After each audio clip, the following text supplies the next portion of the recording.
And hello, everyone, and welcome back to another episode of the Pumpkin Coptercast, the only video game show.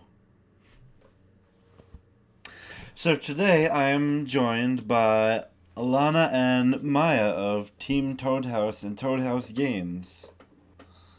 Hello. Hi. Yeah. So I'm Alanna, rhymes with banana if you have an American accent. If you don't, it does not. I'm the founder of Team Toadhouse and Toadhouse Games. Toadhouse Games is a visual novel indie game studio, and Team Toadhouse is a self-care gamer-centric community surrounding Toadhouse games. Maya is our CM, so go ahead, Maya. Hi, I'm Maya. I'm the community manager for the Team Toadhouse and Toadhouse games, what Alanna just mentioned, and I make sure everything runs smoothly and our community stays healthy. Yeah. Yeah, so that's it for introductions. On the off chance my channel ever gets popular and people actually start watching this, Maya is not the Maya from the Phoenix Wright game, so Capcom, please don't take this video down. The name is based on her, though. It was an homage, right? Yeah. Yes, yes. So, yeah. So, how did the two of you first discover video games? I've been playing games since I was very little. I think the first game I remember playing was a Sega driving game in an arcade somewhere in Florida in the United States when I was like 4 or 5. And my dad was like, "Wow, you're such a good driver." Made me feel really good. Um, I kind of just grew up with them. They were considered a boys' toy, so I didn't really play them. I was always the one on the couch telling the boys what to do. And then when they would leave the room to go play outside, I'd sneak the controller and I'd play some things. And I was playing Mario 64 and I unlocked the flying cap for them and they couldn't figure it out, but I did. Oh, yeah. So these little victories kind of over the years made me very enamored with video games to the point that now I'm just obsessed. I love them so much. Maya? Yeah, so it's kind of the same, really. I have an older brother. He's 7 years older. So he had a Nintendo 64 when I was born. So one of my first memories, really, is just playing GoldenEye and pod racing with him and his friends. And just as I grew up, I started playing them myself as well. And then once we got a Wii, I got really into Twilight Princess. I must have played it like 10 times within a few years, and every time I was like, this is amazing.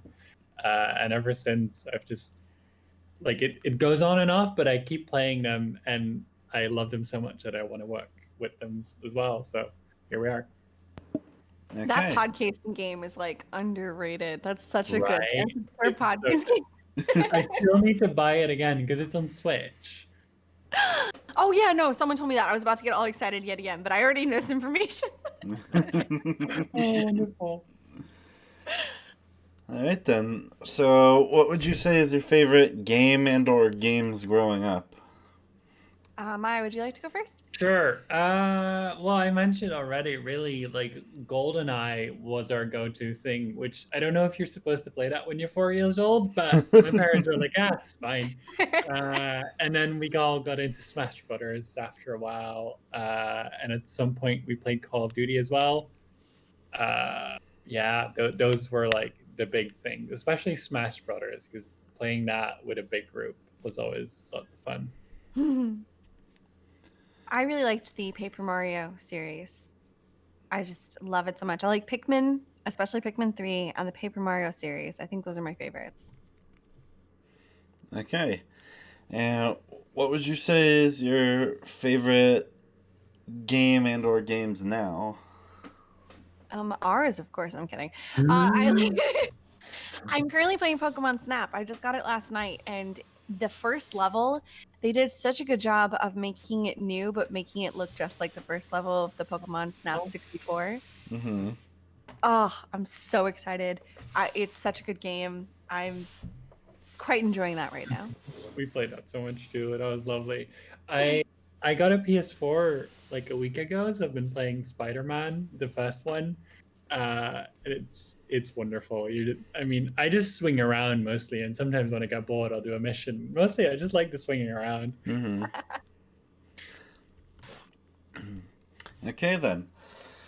So let's just pretend for a few brief, wonderful seconds that like every apocalypse movie ever made isn't currently happening right now in real life. Mhm. And conventions like PAX and other such gaming gatherings were possible, and your studio had a booth, and people were walking by, and they saw the big old banners you have for your games. What would be the elevator pitch you'd give them for Call Me Cera and Good Lookin' Home Cookin'?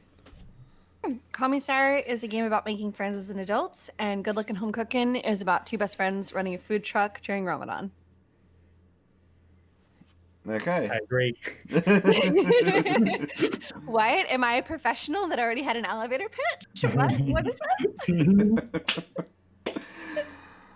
If you're trying to go for funding, or if you're talking to publishers, or if you're talking to console ports, and if I'm constantly in meetings with various groups and organizations and firms, you got to have that elevator pitch just down pat. Can do it in my sleep. Okay. And so, what gave you the idea for these types of games? Call Me Cera is based on my time in Austin. So Cera moves to a new town and she starts over. And I moved to Austin, Texas to start over. And she starts therapy and she learns a lot of tools in therapy that reteach her how to make friends and reteach her how to interact with a world that didn't feel like it made sense to her. And I did the same thing. So when I was in Austin, I learned a bunch of things in therapy that I didn't learn previously, and they changed my life, and I wanted to share it. So I made a game about it. And as for Good Lookin' Home Cookin', originally it was heavily based on the iftar meal at Santa Ana, which was years ago. The headline was a taco truck at every mosque, and I was like, yes, please, that is awesome. Please, I want to live in that world. So I was making this like utopia type place where my version of it, that I wanted to live in this little town for me to live in Call Me Cera. And when we didn't get funding from a publisher to make the game, or from anyone, I needed to get creative with how to get money. So we started to make vignettes. That way we could advertise our main game. It's a good marketing thing. We could show people what we can do. So it builds trust with us and our audience and with publishers, etc. And it buys us some time with a little bit of a stream. They're only hour-long games, so they're smaller games than Call Me Cera. So they're a smaller price point, but it gives us a little bit of a revenue stream as we make the bigger game to keep us going until we can launch the bigger game, Call Me Cera. Okay. And yeah, so just as someone who doesn't understand like the meat and potatoes of just video game making, like at all ever, how long from start to finish did it take you to make these two games? Well, that's a semi-complicated question. So if I were to go from like the moment I came up with the idea for Call Me Cera, I came up with it a few months before RTX 2017, I think, because I think Bendy launched 2017. So I was part of the team of Bendy Make Machine, and we did our console launch with Rooster Teeth, and I was at the convention working in Austin, and I had some downtime. And so in the Austin Convention Center, between meet and greets and autograph signings, I had my notebook and I was kind of outlining Call Me Cera. And around that time, I would say, is the true beginning of pen to paper of when the game started. So maybe, I think RTX is in the summer, or it was. So summer 2017 or so. And then I started hiring like a musician, artist, etc., to actually create the assets of the game, and things got really real March of last year. So about almost a little over a year ago. The game is set to launch next year. So whether you want from like when pre-production started, which was about last year, like production basically. When production started, it would take maybe a year and a half to 2 years. For like concept playing around in my head, thinking about it on long walks in the shower, pen to paper, maybe 4 or 5 years. Okay. Um. So yeah, I guess next one is just why the visual novel style? Did you feel like that was just the like easiest to, like, as you said, make these like short games to like get the like funding, the community trust, and the interest going, or like was the intention always to like have it like in a visual novel style, or just like have the visual novel format like just be a part of the overall experience? What's funny is we were playtesting this playtest early and often, and it was a narrative adventure game, almost like Into the Woods, right, Maya? Like it was completely Yeah. different in the Yeah, beginning. yeah. Yeah, it was. Yeah, so as we kind of developed it, like we got the feedback of this would be a great visual novel. And I don't know, what do you think, Maya? Like, wouldn't you say that telling a story about a diverse cast, visual novels kind of speak Yeah, to that? because novels are so character focused. Mm, Like literally, because you have the characters on screen always, hmm. and you're often either in the head or following a character. That, and I think especially because it's so much about mental health and therapy, having that focus on the character, a visual novel works really well. Yeah, I completely agree. And I do remember, like, you mostly learned programming on the go, right? Like, Yeah, more or less. so visual novels are a little more accessible in terms of programming because Yeah, you don't, at least you don't have, there's a lot of programming to it, don't get me wrong, but you don't have to deal with complicated physics like a door. or, There's no doors yeah, in you visual don't have to novels. programming any doors. The engine we use is very good. It does a lot for you already, so that saves a lot of headache, especially if you're new to programming. Yeah, RemPy is a very powerful tool and it already comes built in with like save features and such. So some of the things that if you were to use Unity, you have to build from scratch, RemPy does for us. So it allowed us to focus on the games, especially with a small team with no funding. Okay. And I guess the next question is why food trucks? Was like, did you have a particular like affinity for food trucks, or did you figure like, hey, food truck like restaurants that can drive around, that'll work for what we're trying to do? Who doesn't love food trucks? It came from Austin. Austin has a huge food truck culture. So since I was there, originally the game was going to take place in Austin. So to make a game take place in Austin, Texas, and not have food trucks, it wouldn't make sense.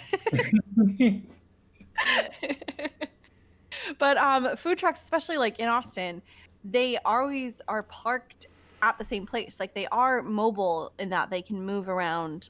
Like if a convention's in town and they need to go to a separate place, but you go to the food truck park location just like you would a restaurant, and that happens in Oh. our game as well. So it kind of brings that aspect of the culture, even in New York City. Like in New York City, there's food trucks. They're usually halal trucks along the side. They're different. They are on sidewalks as opposed to like a truck. Mm-hmm. But it's not like an ice cream truck. More often than not, you always know like your favorite halal truck is right, like the cart is always in the same place. So often they're not moving around. It's less about that and more about like the community that you can build around a food truck. Okay. And on your itch.io page and just looking at the screenshots, and I see like a screenshot of two people that I'm assuming are Jessica and Amira, like these two jokers. Are they based on you and people you know, or did you just like come up with the design and be like, hey, these can be the main characters for one of the things we're doing? Well, I came up with them. Amira is a character that kind of was always involved. Jessica Mm. used to be a woman named Gabriella, and as the lore of the town was built, we realized it was more South Asian and East Asian. So a character like Jessica fit in more to the lore as opposed to Gabriella. And games evolve. So it kind of evolved. But yeah, those two are Jessica and Amira. Okay then. So like as you stated earlier, you're using these like in addition to just like get them video game monies to help make the bigger stuff. So just like in in the future when like you eventually acquire the funding needed, like what other like genres are you interested in exploring? We're basically a visual novel studio at this point, right? Maya, do you want to do Yeah. any other genre? Yeah, I think that at least that's how I tell it. And anyway, to people, like we're a visual novel studio, and I think because you are so into visual novels, and at this point I am too. Like I'll be honest, I have not played that many visual novels before, besides Phoenix Wright and Professor Layton.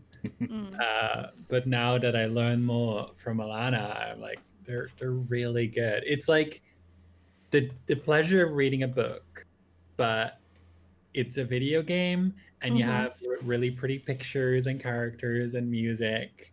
So and I think like Call Me Sarah, that's one game and the vignettes, but like there's so many things that we can write about. I think we have plenty of visual novels to write for a while. Yeah, and visual novels are a great genre for telling stories that aren't often told. And we like doing that, so we'll continue to do that. Okay. And are there any genres you're interested in making a visual novel of? I mean, Call Me Sarah and Good Lookin' Home Cookin' are just like a day in the life of people, but are there any more just like are there any other like types of like science fiction or fantasy or any just out there story I think the archetypes themes that you're can definitely interested? be varied. That will be in the future. We'll figure it out. Right, you're right. Right now, it's very much like real life. But as we create games, I won't. I don't see why we couldn't do a fantasy Mm. or a sci-fi or something like that. Yeah, that Okay. would be really cool. So yeah, just for all the -7 people listening to this right now, like where can I mean, if they're watching this, they're probably seeing what I'm seeing, which is the page with which to buy the game from. But where can they just where can people hook their brains up to where they can buy the game and just like keep their ear to the ground on all the video game based news that your studio will turn out? I definitely recommend joining our Discord. That is our community. That's where all our events are. Maya, would you like to say a bit about what Uh, events we have? Because we have quite a Right. few. So we have a few things. Our main things are a monthly game night or a game meetup where we play like casual games like Codenames and Jackbox and Among Us.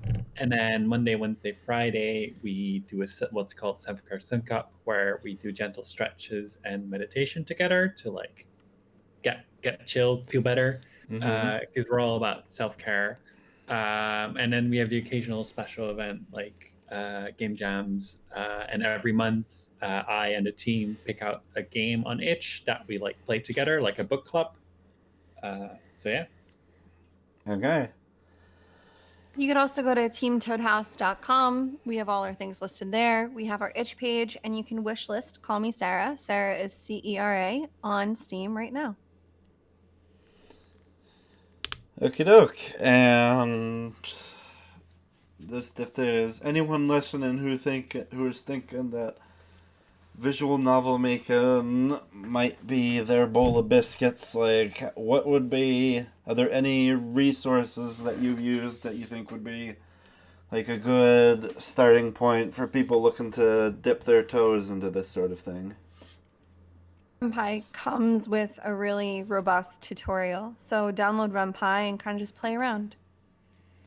Yeah, and to add to that, we do have a game dev channel in our server where a lot of visual novel devs hang out. So, like, if you need any help, that's a good place to start as well. 100%. Okay. And now it's time for the final question, which never leads to any confusion or anything in any of my other interviews. What are you even talking about? So, yeah, Maya, Alanna, in your opinion, is video games? Yes. Yes. All right then. And that brings us to the conclusion of this particular episode of the Pumpkin Copter Cast. I would like to thank Alanna and Maya from Team Toadhouse for joining me and just, talking and plugging the games that they're working on. Thank you for having us. Thank you for having us.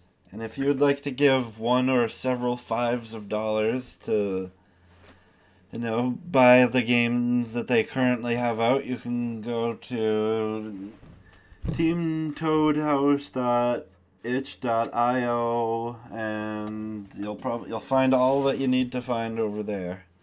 We also have community copies available. So for financial reasons or country border reasons or any reason at all you can't buy the game, we have free copies available. Yeah. And if any of you at home listening to this have enjoyed hearing me say words to these two people, you can click the like and subscribe button and hit the notification bell so that you'll know when I post new stuff, because everyone loves unnecessary extra steps, YouTube.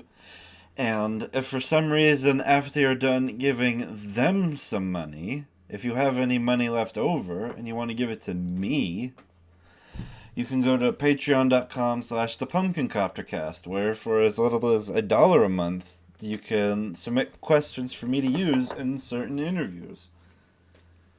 And yeah, this has been the Pumpkin Copter Cast, and as I am, cosmically obligated to say at the end of every show, have a gourd day, everyone. Thank you. Thank you.